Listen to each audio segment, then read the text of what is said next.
അസ്സലാമലൈക്കും. നമസ്കാരമുണ്ട്. ഞാൻ നാസർമാനുമാണ്. ഞാൻ ഇന്നുള്ളത് നമ്മുടെ വയനാട് ചൂരൽമല മുണ്ടക്കൈ ദുരന്തത്തിൽപ്പെട്ട കുടുംബങ്ങൾക്ക് നമ്മുടെ സർക്കാർ നിർമ്മിക്കുന്ന വീടിന്റെ സ്ഥലത്താണ്. ഇത് കാണേണ്ടതാട്ടോ, വല്ലാത്ത വർക്ക്. കാരണം ഏകദേശം കിൻഡലിന്റെ വർക്ക് തുടങ്ങിക്കഴിഞ്ഞു. ഒരുപാട് വീടുകൾ ഫുള്ള് നിരന്ന സ്ഥലം. അത് സ്വന്തമല്ല, നമ്മുടെ കൽപ്പറ്റയിന്ന് ബൈപ്പാസ് റോഡിന്റെ ഫ്രണ്ടേജ് എത്രയെന്ന് പറയണ്ട. ഒരുപാട് വീടിന്റെ വാർപ്പ് കഴിഞ്ഞു തുടങ്ങി. പക്ഷെ നമ്മളൊക്കെ ഇവിടെ വന്നൊന്ന് കാണ്ടാണ് സത്യത്തില്.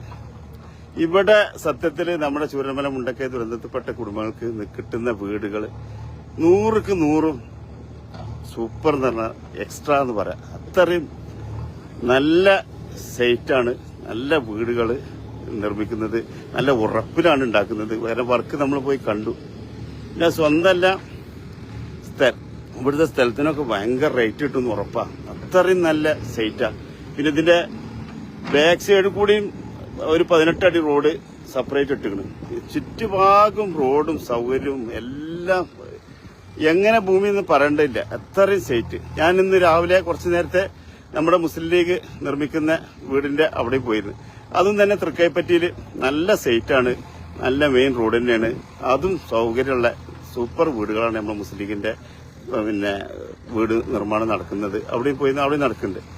അപ്പൊ നമ്മുടെ ചൂരൽമല മുണ്ടക്കൈ ദുരന്തം ഉണ്ടായപ്പോൾ നമ്മളൊക്കെ ഒരുപാട് വിഷമിച്ചിട്ടുണ്ടായിരുന്നു. കാരണം ഒരുപാട് കുടുംബങ്ങൾ ഈ ലോകത്തോട് ഇവിടെ പറഞ്ഞു, ഒരുപാട് കുടുംബങ്ങൾ അനാഥരായി. ഇനി അവർക്ക് ആരെന്നുള്ള ചോദ്യം ഉണ്ടായിരുന്നു. അപ്പൊ ഞങ്ങൾ ഏകദേശം 76ഓളം വീട് ഇന്ത്യ കെയർ ഓഫിൽ ഒരുപാട് നല്ല മനുഷ്യസ്നേഹ സഹായത്താലെ ചെയ്യാൻ കഴിഞ്ഞു. സർക്കാരിന്റെ ആദ്യം തൃക്കൈപ്പറ്റിയിൽ നിന്ന് സർക്കാർ സ്ഥലമെടുത്തിരുന്നത്. അത് ദുരന്തം ഉണ്ടായി ഒരു 2 മാസത്തിനുള്ളിൽ തന്നെ അളവൊക്കെ നടന്നപ്പോൾ നമ്മൾ സന്തോഷിച്ചിരുന്നു. കാരണം പെട്ടെന്ന് അവിടെ വീടാവുന്നു. പക്ഷെ അതെന്തോ കേസും കാര്യങ്ങളായപ്പോൾ അത് ഒഴിവാവേണ്ടി വന്നു. പിന്നീടാണ് നമ്മുടെ കൽപ്പറ്റയ്ക്ക് നമ്മുടെ സർക്കാർ വന്നിട്ടുള്ളത്. ഭൂമി എന്ന് പറഞ്ഞാൽ ഭൂമിയാണ്. ഒന്ന് വന്ന് കാണണം നമ്മളൊക്കെ. സത്യത്തില് നമ്മളെ ചൂരൽമല മുണ്ടക്കൈയിലുള്ള കുടുംബങ്ങൾ സർക്കാരിന്റെ നിന്ന് 15 ലക്ഷം മേടിച്ച ആൾക്കാർ അബദ്ധത്തിൽപ്പെട്ടെന്ന് ഉറപ്പാണ്. ചൂരൽമലയുള്ള ഒരു കോൺഗ്രസിന്റെ ഒരു സജീവ നേതാവും കൂടിയാണ് അദ്ദേഹം. എന്നോട് പറഞ്ഞ വാക്കുണ്ട്, മാനുക്ക എനിക്ക് സർക്കാരിന്റെ വീട് കിട്ടിയിട്ടുണ്ട്, പക്ഷെ എന്റെ അളിയാൻ അബദ്ധം ചെയ്തു. എന്റെ അളിയാൻ 15 ലക്ഷം രൂപ മേടിച്ചു. പിന്നീട് സർക്കാരിന്റെ സൈറ്റും സ്ഥലവും അവിടുത്തെ വിലയും അവിടുത്തെ വീടിന്റെ കാര്യങ്ങളും കണ്ടപ്പോ എന്നോട് പറഞ്ഞ് ഈ കാശാണ് കൊണ്ടേ കൊടുക്കുക, എനിക്ക് സർക്കാരിന്റെ വീട് മതിയെന്ന്.